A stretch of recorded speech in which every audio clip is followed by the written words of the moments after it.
Furthermore, most importantly, I think this really highlights and is a great example of the failure of the Biden-Harris administration's policies at our southern border. If you don't think that the chaos down at the border is not affecting rural East Texas, yesterday's stop and yesterday's arrest is a prime example of that. And so I want to introduce to you District Attorney Tonda Curry. She's going to give you all the information. I believe that she is going to provide you with an affidavit of what happened. And so I'm going to turn it over to Tonda Curry, and we will answer questions later. Thank you, Representative. Good morning, everyone, and again, thank you for being here. I want to start by telling a story. In September of last year, a man named Wenquan Lin left China. He left China and headed to Hong Kong. From Hong Kong, he flew to the country of Turkey. From Turkey, he boarded an aircraft and flew to Mexico. Once he arrived in Mexico, he on foot traveled to the border at Tecate, California, where he attempted to cross illegally with a whole group of people from China. He and his compadres were intercepted by Customs and Border Patrol, law enforcement there. And even though they were attempting to enter this country illegally, they were allowed in under current immigration policies of our country.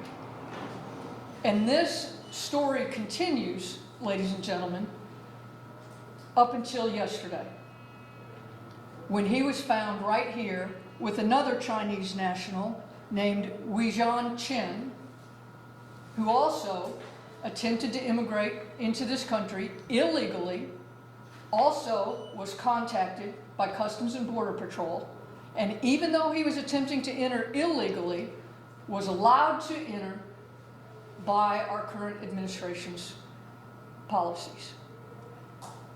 He entered in December of this year. These two men yesterday were stopped in Van Zandt County by, as Representative Dutton mentioned, Charlie Hughes, a sergeant with the Wills Point Police Department. And let me take just a second and commend Sergeant Hughes. Sergeant Hughes is an outstanding officer. He is dedicated to interdiction on our highways and interstates. He does a fantastic job. He is a canine handling officer, has a highly trained, highly qualified dog that he works with, and is responsible for many, many seizures of drugs, currency, other valuables that take place here in Van Zandt County. We're going to talk more about those in just a minute. And none of this, we wouldn't be here today but for the dedication of Sergeant Hughes. Sergeant Hughes called me while he's on the side of the road yesterday because it was a very novel situation that he was presented with. Together, we researched, we looked at different options, considered different options, and made law enforcement decisions to take these men into custody and to seize what they had. After Sergeant Hughes stopped this vehicle for a traffic violation, he encountered these two Chinese men who apparently did not speak English. He used translation services that law enforcement has available to them, and was very suspicious of their activities. So acting on his suspicion, he ran his dog on this vehicle. You can see this is the dog that Sergeant Hughes uses. Her name is Anya, H-A-N-I-A. She is, as I said, a very decorated law enforcement tool here. She has handled many, many successful seizures and forfeitures. Anya immediately alerted, strong alert on the vehicle. With that gave Sergeant Hughes probable cause to search the vehicle. And when he searched the vehicle, he found 100, a little slightly more than 100 ounces of gold bullion bars.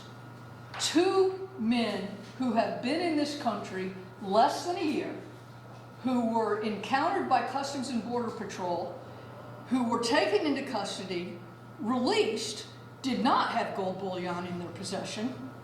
And now, one of them 8 months later, one of them 11 months later, is in possession of approximately $250,000 worth of gold. After Sergeant Hughes arrested the men, took them into custody, documented everything with regard to the gold, he began backtracking, working backwards, investigating like a good law enforcement officer does. And he learned, with the assistance of Homeland Security, when these two gentlemen, Mr. Lin and Mr. Chin, came into the country. He learned that they came in illegally. He learned that they were allowed in under current policies. And he also used some other law enforcement tools to trace their steps, what had happened. And he learned that on the 31st, they left Los Angeles on an airplane, poor immigrants who have nothing, left Los Angeles on an airplane, flew to Atlanta, according to them, for play, for vacation. When they arrived in Atlanta, they were stopped shortly after they rented a car by another law enforcement officer. After they were stopped, they thought, law enforcement knows about this vehicle. They went back to the rental company, turned that vehicle in, rented a different vehicle, one that was unknown to law enforcement. They left the rental agency at that point. They traveled to Marietta, Georgia, an area that, according to the local law enforcement there, is an area that is known to be controlled by the cartel, by people who prey on U.S. citizens selling drugs. They were there for a very short period of time. They left that area in Marietta, drove south to Jacksonville, Florida. Were in Jacksonville, Florida, approximately 2 hours, maybe a little less.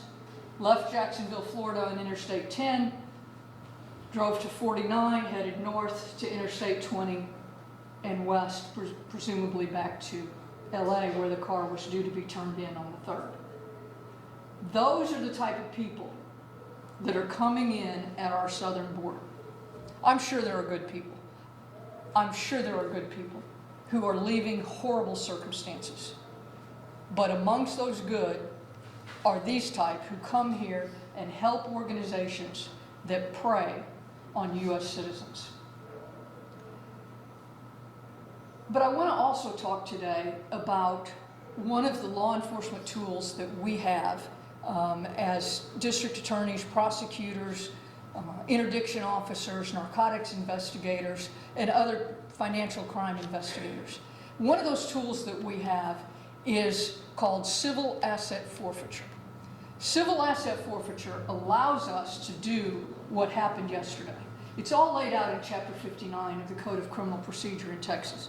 And it allows us to make these traffic stops, and when we know that there is a crime being committed and that these people are profiting off of that crime, profiting off of taking advantage of U.S. citizens, U.S. residents, it allows us to hurt them by taking those profits from them.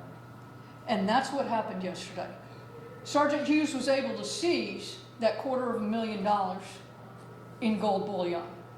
It is now safely locked in a safety deposit box under the control of the district attorney's office, and civil forfeiture proceedings have been filed in the district court here in Van Zandt County to permanently take that from the criminals who are preying off of our fellow Americans. Civil asset forfeiture is something that has been under attack by the Texas legislature, by the U.S. Congress for the past several years as something that is bad. I'm here to tell you, it is not something that is bad. Maybe, yes, I've heard the stories. There are people who abuse it. Fine, vote them out of office. But do not take this law enforcement tool away from communities like ours who use it correctly, use it to further law enforcement, use it to further protect our citizens, our residents, our fellow Americans.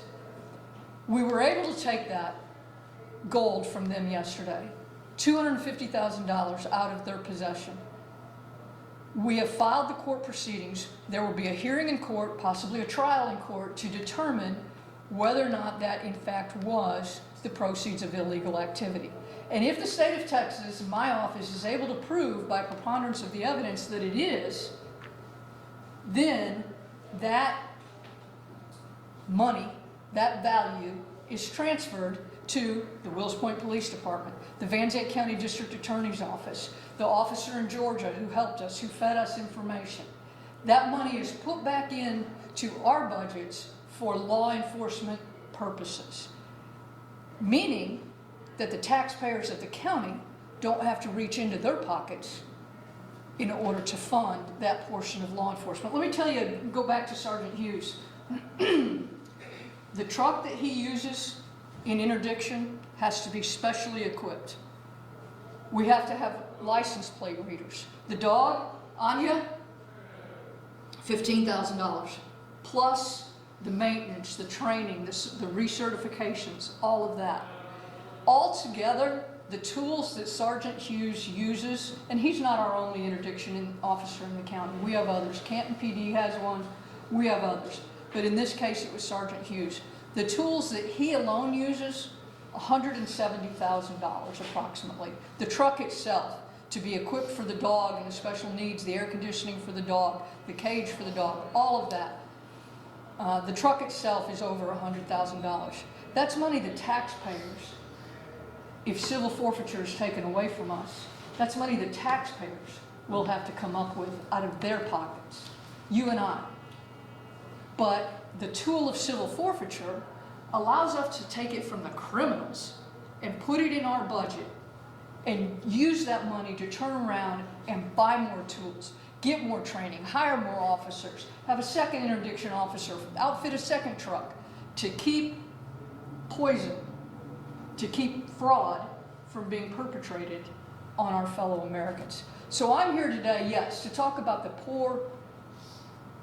the ineffective immigration policies that are currently in play in this country, but I'm here also to talk about the value of civil asset forfeiture and the tools that it brings to law enforcement, the ability that it gives us, first of all, to hurt the organization, but second of all, to fortify ourselves for future investigations without that burden being placed on the taxpayers. So this story, Mr. Lin and Mr. Chen, their story started with them leaving China and coming here to prey on Americans. It ends right now with us taking $250,000 worth of gold from their organization. I'll be happy to answer any questions you may have. I just want to point out real quick that if they are released or out on bond and you've had to, along the line, return the Yes. $250,000, that would go back into their organization to again continue to hurt Right. US citizens. Without civil asset forfeiture, we could not have taken that from them. We would have had to hand it back, release them, send them on down the road with that money to give back to their organization. to further harm U.S. To citizens. further harm. And what I'd like to point out is that the Texas legislature has introduced legislation to strip this tool from law enforcement, and it's probably going to come up again in the next legislative session. And like DA Curry pointed out, there may be some situations where law enforcement or DAs are taking advantage of this tool. But as a legislature, we need to be very, very careful about the laws that we pass and the changes that we make that affect law enforcement and their effectiveness to protect us and to protect our country.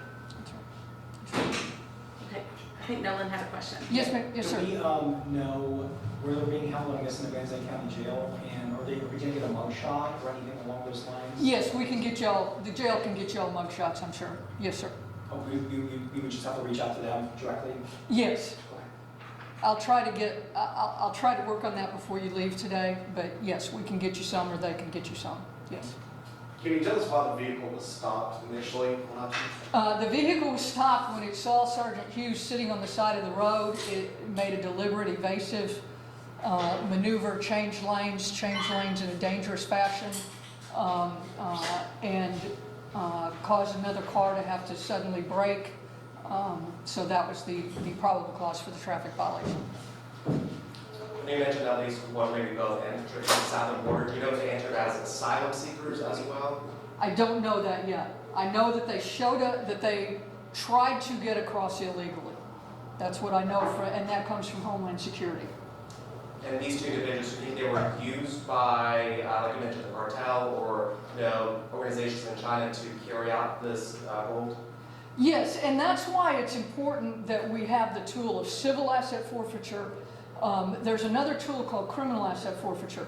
In criminal asset forfeiture, if I can prove beyond a reasonable doubt the crime, then I have the ability to go ahead with forfeiture. At this point today, there's no way I can prove that because I don't know exactly what crime they were involved in. Now, I have my suspicions, sure, because I know that they went to an area in Marietta that was controlled by the drug cartels. So, do I suspect it's drugs? Absolutely. But I also know that there are many other, particularly fraud-type scams that are going on, preying on vulnerable, particularly elderly victims that involve gold, and where the proceeds are turned into gold because it is such a ready commodity. Yes, sir. Do you think when they were stopped, do you think they were leaving Van Zandt County and going somewhere else in Yes, Texas, or were they going to stay here? No, we believe they were on their way to LA because the car was due back in LA. One of them possessed a Los Angeles driver's license, the other possessed a Hawaii driver's license. I just want to follow up. I read there was a couple recent reports that apparently Chinese nationalists coming to the United States is continuing to go up. What do you have to say about that? I mean, have you seen that as a DA here in East Texas, catching Chinese nationalists that are here illegally as part of the ongoing border problem that, Yes, this is not the first incident that we have encountered Chinese nationals on the highway engaged in illegal activities. We had another large seizure about 11 months ago where we took $500,000 from 2 Chinese nationals. do you think they pose the same type of threat as maybe some other people that are coming over here illegally in other countries? Oh, absolutely. Absolutely. Yes. When you come here and you're engaging in criminal activity in less than a year, you'll never convince me that you came with good intent. Will the U.S. attorneys take over this case? At this point, there's no indication that they will. And then what all charges are expected to be filed against these two? Currently, they're facing charges of money laundering, which is transporting the proceeds of illegal activity. I know you mentioned this wasn't the first time this has happened in the county. How often does traffic stops like these occur with either drugs, gold, money that gets found? You know, it's one of those things that seems to come and go in waves. I'll say that since I've been DA, this is our first gold seizure. I don't know of any before I was DA. The money seizures, you just never know when one's going to happen, and they might be $10,000 or $15,000. They might be $500,000. But it's all about good police work and dedication. Well, I think another important thing to point out is that they had a driver's license from California, one from Hawaii, that they obtained legally. Here in Texas, you have to be a U.S. citizen to obtain a Texas driver's license. So these guys are operating out of the states that they know that they can, exploit the liberal policies of those states where they can obtain these driver's license and move about without being a U.S. citizen. And I think one thing that helped that, Representative, is the fact that they were allowed in by the administration. If they hadn't been encountered and had been successful in trying to sneak in, perhaps they couldn't have got those, or at least not gotten legitimate ones. But once they were allowed in, then they can get them. It's pretty good. Could you explain a little bit why, obviously we know drug transfer is illegal, why this type of gold or this type of, I guess, currency is illegal to transfer? It's only illegal to transport it if it's the proceeds of unlawful activity. You have two men, don't work. Both, when Sergeant Hughes found the bag containing the gold, both of them said, "I don't know what that is. It's not mine." Now later, one of them admitted that someone had given it to him to take with him. Yeah, no legitimate explanation. Men who say they flew from LA to Atlanta to play around, to have a good time, and they're there less than a day, And they don't know how they got gold bullion and in their don't know car. how they got gold bullion In their their second car. rent car. Yeah, to the second rent car. Yeah. So I just want to be specific, just my final question here for you, thanks for doing this. So you definitely think this definitely related to drugs or the cartel somewhere? Or we don't, I mean, I'm sure we don't know exactly yet, but you think there's a good possibility this is related to those two? That's the strongest possibility at this time. We do know, we have information through Homeland Security and other federal agencies that there are people here who have come here illegally who are engaging in other type of fraud on the elderly particularly is what was pointed out to us. And those organizations are frequently transferring their proceeds into gold bars as well. That is a possibility. The fact that they went to the drug area, in my mind, makes drugs a stronger possibility. So the dog alerted on the vehicle during the traffic stop, during the search. Yes, sir. So they're trained to alert on drugs. Yes, sir. There were no drugs found. Correct. Correct, okay. Did Sergeant Hughes say what the dog alerted to then? Did Sergeant Hughes say what? So he said that dog didn't alert to drugs or anything. Did he say specifically what the dog alerted to? No, it alerted to the odor of drugs. The odor of drugs, it's a very scientific field, but if drugs have been on a person, about a person, in a person's bag, in the bag that the gold was in, perhaps, that odor lingers molecularly. And the dog will alert on an odor even for some period of time, even after the presence of the drugs is gone. So just because it wasn't there doesn't mean that it hadn't been there. Right. And remember, they left the drug area in Marietta, went to Jacksonville, were there for a couple hours, and then came this direction. Is there a reason to believe that they might have been trafficking drugs from, like, they dropped drugs off probably in? It's something we will look at. Okay. And for these two, what's next in the investigation? What's next in the investigation? Continue learning everything we can about these two men and their travels since they arrived in this country last year. And then, I don't know, can you guys officially charge them now, or do you guys need more evidence to charge them and continue with this investigation? They were arrested for money laundering. No formal charges have been filed yet. What kind of evidence do you need to formally charge them? To convict them in court of money laundering, I will have to prove the unlawful activity that they were engaged in. At this point, for an arrest, of course, probable cause. And we do have probable cause of money laundering. So is the dog alerting on drugs and not finding any enough to give you evidence? It's enough to allow us to search the car. Okay, but beyond that, you didn't find any drugs. Correct. So without being able to put drugs in their possession, where does that leave you being able to formally charge them? And that's why the tool of civil asset forfeiture is so important. True, at this point today, as is the case in many criminal investigations, the day an officer makes the arrest, he may or may not know if he will ever get to the burden of beyond a reasonable doubt. That's why it's probable cause for arrest. In this case, if we have probable cause. If we don't get to beyond a reasonable doubt, and we don't have civil forfeiture, we're calling these guys and giving them this gold back. Right. So that's the importance of the tool of civil asset forfeiture. Just a follow-up question. you had mentioned this is the first time you've heard of a gold laundering since you've been DA here in the county. Two-part question, how long have you been the DA in Van Zandt County, and what was your reaction when you heard about this? I've been the DA. I took office January 1st of 2019, and I wasn't surprised that it was Charlie who made a stop like this. I know him. I know how good and thorough he is. I wasn't surprised that he called me to help him through it. When he told me the story, he said, kind of a tough one, isn't it? But we thought about it, figured it out, did some research. Unusual, yes, but I've been in this business 30-something years. Nothing surprises me anymore. All right, thanks y'all very much.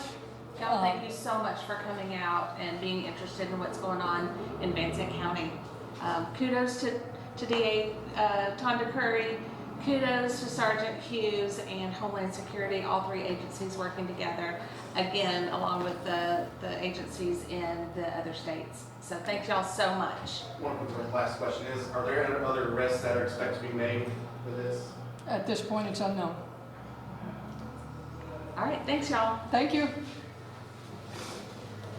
Oh, and if you didn't get them, we've got copies of these pictures for you and a copy of the affidavit that was filed today. And do you possibly, like you said, I'm going to ask you that question, do you possibly know who I would talk to about getting the workshop? So we're going to contact the Let me see if I can get Investigator Crawford. Okay, thank you so much. I'll be around. We're not going to be getting All right. Have a good weekend.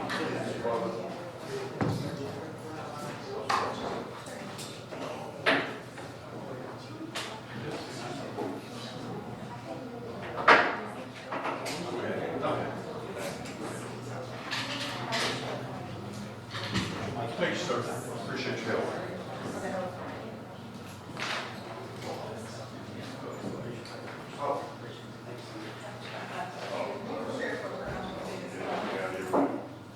Good to see you all today. Good to see you. That's me. Nice to meet you.